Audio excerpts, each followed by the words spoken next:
¿Cómo estar? Ahí está. ¿No? Yo estaba...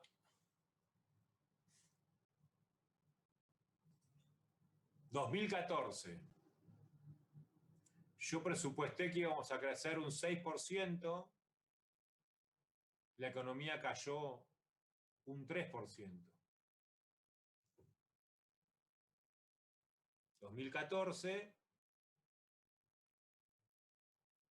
tuve equilibrio primario, pero tuve casi 2 puntos de déficit.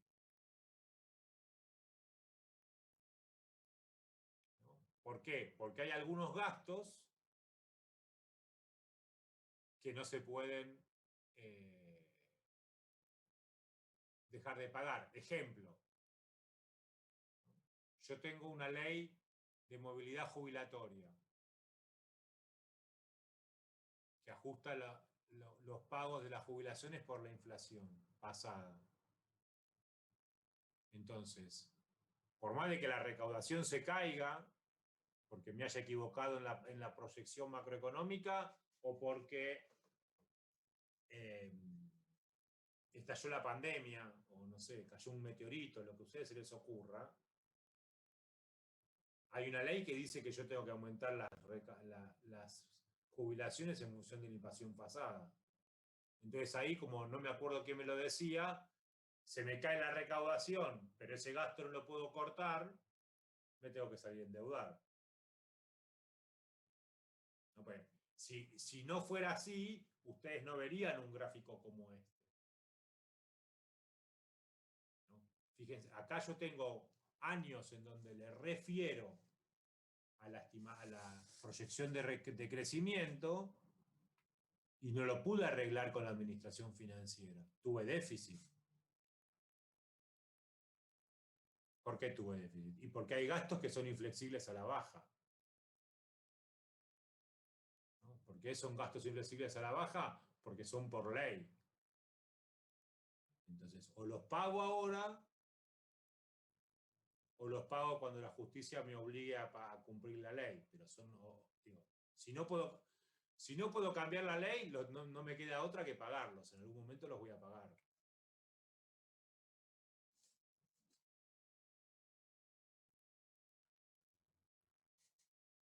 No me acuerdo quién me había hecho la pregunta, pero creo que ya le expliqué lo suficiente, le contesté lo suficiente la pregunta. Sí, quedó claro. Por lo menos fíjense, no tenía idea que había tantos controles. O sea, sí sabía que había tantos controles, digo, me imaginaba, pero no de esa forma. Sí, me parece que estaba bueno saberlo. Sí. A partir de la ley de administración financiera del 91, que centraliza todos los gastos en una cuenta, o sea, todos los pagos solo se hacen si la Secretaría de Hacienda quiere que se hagan. Está todo súper controlado. Fíjense, este es un gráfico interesante. ¿No? Acá tenemos, le agregamos una rayita. Le agregamos la rayita expectativas del mercado. El REM es el relevamiento de expectativas del mercado. Cuando Prat Gai era presidente del Banco Central, en el 93, creo que empezó, puso en práctica una práctica usual en los países desarrollados, que es que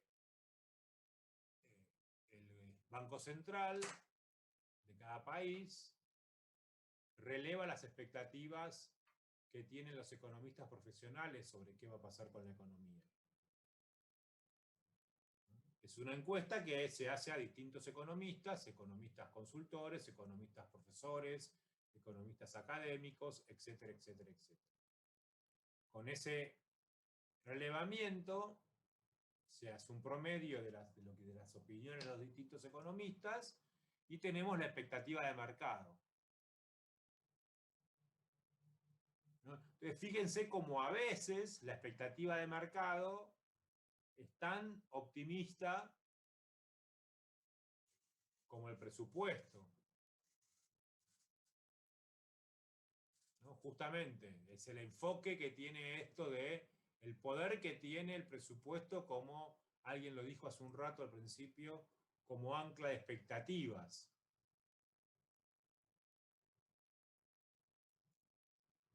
Esto, ¿por qué lo pongo sobre relieve? Porque hay algunos economistas que aconsejan que para evitar este sesgo que tienen las proyecciones presupuestarias, perdón, que tienen la proyección macroeconómica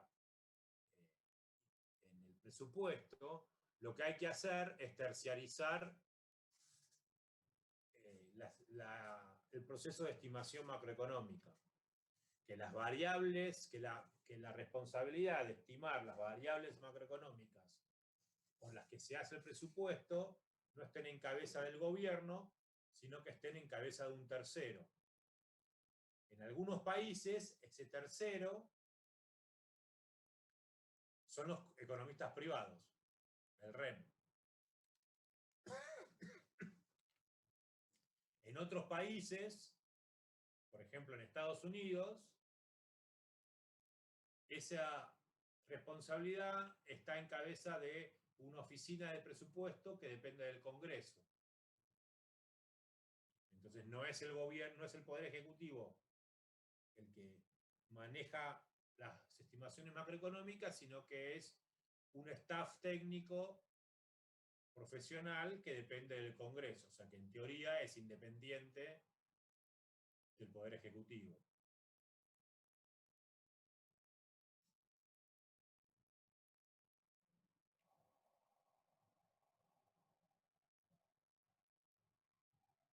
A veces le pegamos, a veces no le pegamos. A veces somos más optimistas, los economistas privados, digo, a veces somos más optimistas que el presupuesto y la realidad es menos optimista. No, fíjense acá es muy significativo el caso del 2009.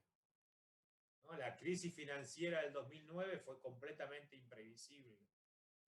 No la previó el presupuesto, no la previeron los economistas.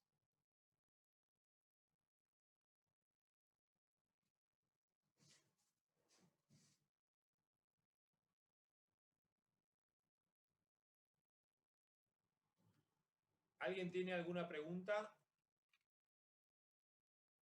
Yo tengo una, o sea, quiero ver si entendí el concepto de por qué sería oportunista. ¿Es porque, Sí. o sea, tenés más rango para gastar cuando sos optimista? No, oportunista porque inflás la economía. Inflás las expectativas para inflar la economía. O sea, si yo soy el ministro de Economía, entonces yo sé que vos, economista, sabés que yo soy el que mejor puede predecir qué va a pasar con la economía. Entonces, ¿qué hago yo cuando estimo esto? ¿Qué hago? Yo estoy en esta parte del gráfico. ¿Qué hago yo? Yo quiero que los economistas sean optimistas. Si los economistas son optimistas, crean un buen clima y entonces la economía crece más. Entonces yo influyo las expectativas. Porque todos saben que yo sé más que todos. Pero como yo sé que todos saben que yo sé más que todos, yo le pego para arriba. Claro, o sea, el oportunismo sería eso que decís vos como el ministro de Economía es el que más sabe, infla la economía y los demás, que son los que tienen que invertir o hacer que la economía crezca, con esa proyección que vos diste con el presupuesto, lo hagan efectivamente. Obviamente, si ven las condiciones también, pues se tienen que dar las condiciones, como decís vos. O sea, en marzo del año pasado, por más presupuesto alto que hayas puesto, si la economía se fue Claro, por la pandemia, listo. Sí, pero fíjate que el punto es o sea, la economía crece por dos tipos de variables. Decisiones que toman los agentes económicos y variables exógenas.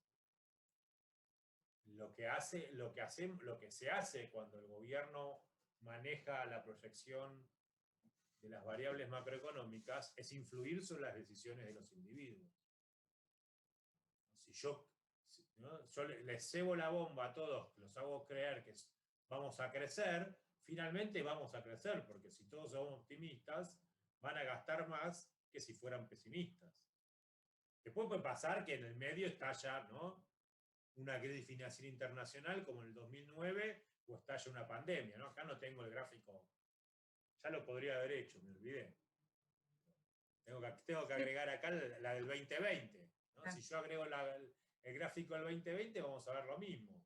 Que, ¿no?, nuevo gobierno, bla, bla, bla, la seriedad del ministro Guzmán, bla, bla, bla, una pauta de crecimiento relativamente responsable, bla, bla, bla. 3 puntos del producto, 3,5 puntos del producto, la economía cayó.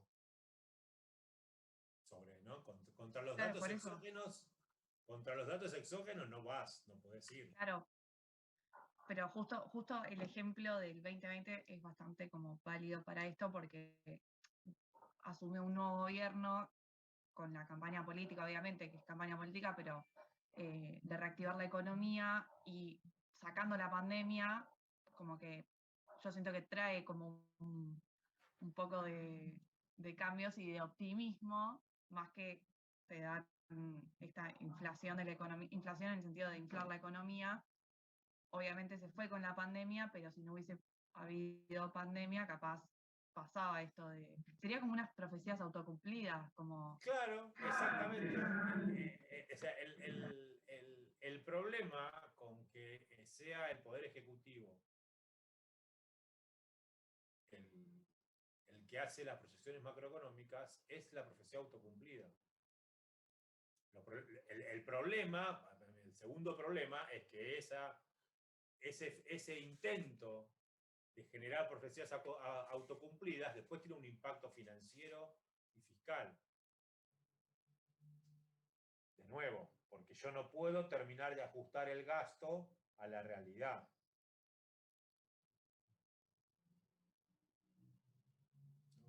Miren, o sea, desde el 2011 al 2017, miren la línea azul, no para de crecer el déficit. Claro, como que además tenés que dar esto de las condiciones, sacando lo exógeno, tenés que dar condiciones para que esas profecías se cumplan. Porque si vos un año decís que va a crecer la economía y no crece, al segundo año perdés credibilidad. Y claro, totalmente. Sí, igual fíjate que esa pérdida de credibilidad no se refleja en los números. ¿No? Fíjate, comparemos en este gráfico se ve mejor. Comparemos la rayita azul con la rayita amarilla. No hay muchas discrepancias, ¿no? Uno esperaría que la rayita amarilla responda más a la rayita verde o a la naranja que al azul. ¿No? Digo, un gobierno que hace malas proyecciones, al año siguiente, ¿qué pasa? Y los economistas incorporan que el gobierno hace malas proyecciones y sus proyecciones divergen. Y no parecería ser el caso.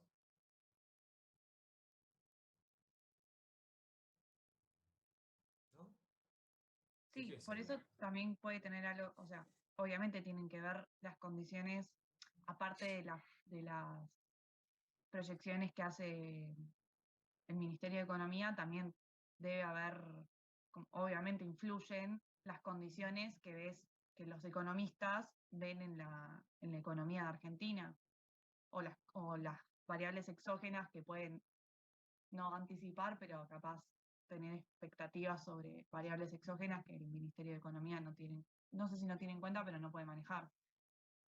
Mirá, Como condiciones yo te voy a contestar con lo que aprendí cuando cursé Estadística 1. Primer clase de Estadística 1. El profesor dice, se para en el pizarrón y escribe. IT igual a I sombrero T más U de T. Y explica. I es el fenómeno económico. Y sombrero es la parte sistemática. U de T es la parte aleatoria. Cuando I difiere mucho de I sombrero, hay una posibilidad de que ese error sea aleatorio o sea sistemático. Si el error es sistemático, yo tengo que revisar mi modelo. Cuando uno mira este gráfico, uno se da cuenta que hay un problema de errores sistemáticos. Yo no me puedo estar equivocando año tras año de mi proyección. Algo está pasando, o sea, algo está pasando quiere decir, el gobierno usa las expectativas, las estimaciones para arrancar las expectativas, y el sector privado algún problema tiene con sus proyecciones, porque siguen demasiado lo que dice el gobierno. Una vez puede ser, 2 veces puede ser, 3 veces puede ser. Pero hay una explicación que estaba muy de moda cuando... eso es interesante para los que estudian información asimétrica. Cuando el gobierno de Cristina Kirchner intervino el INDEC,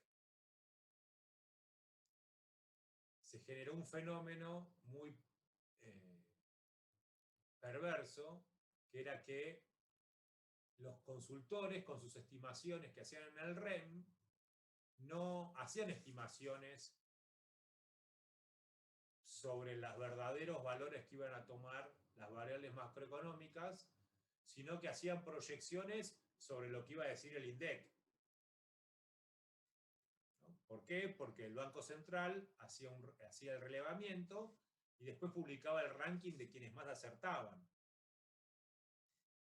Entonces, en términos del mercado de los consultores de economía, ser los consultores que más le pegan con sus proyecciones del REM es un valor, es una forma de marketing.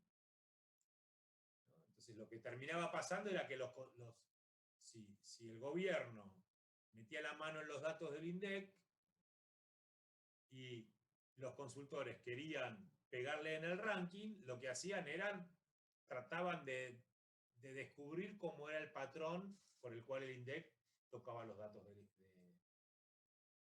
las variables. No sé si sigue pasando, la verdad. No sé si sigue pasando que el INDEC toca las variables y no sé si sigue pasando que los economistas profesionales quieren predecir lo que va a decir el INDEC. Lo que sí es cierto es que uno ve este gráfico y mira la barrita amarilla y la barrita azul y tienen problemas.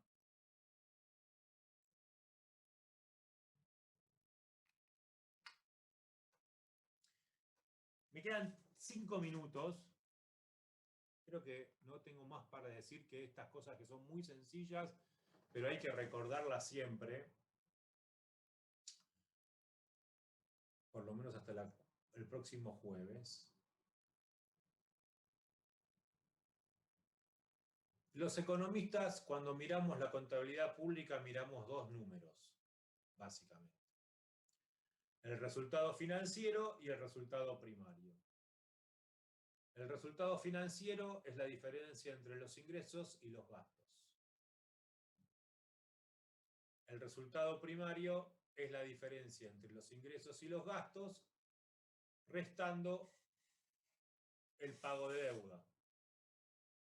Los intereses, el pago de intereses. ¿Cuál es la diferencia entre el resultado financiero y el resultado primario? Justamente el resultado primario es una variable que miramos para saber si el gobierno va a poder cumplir con sus obligaciones de deuda o no. Esa es la relevancia del resultado primario. ¿El gobierno va a poder cumplir con el pago de intereses o no va a poder cumplir con el pago de intereses? Si el resultado primario es negativo, o sea que no me alcanza lo que recaudo para pagar intereses, tengo dos opciones. O ajusto el gasto primario, o sea, el gasto que no es pago de intereses, o obtengo financiamiento. A veces no puedo tener financiamiento. No me queda otra que reducir el gasto primario o emitir.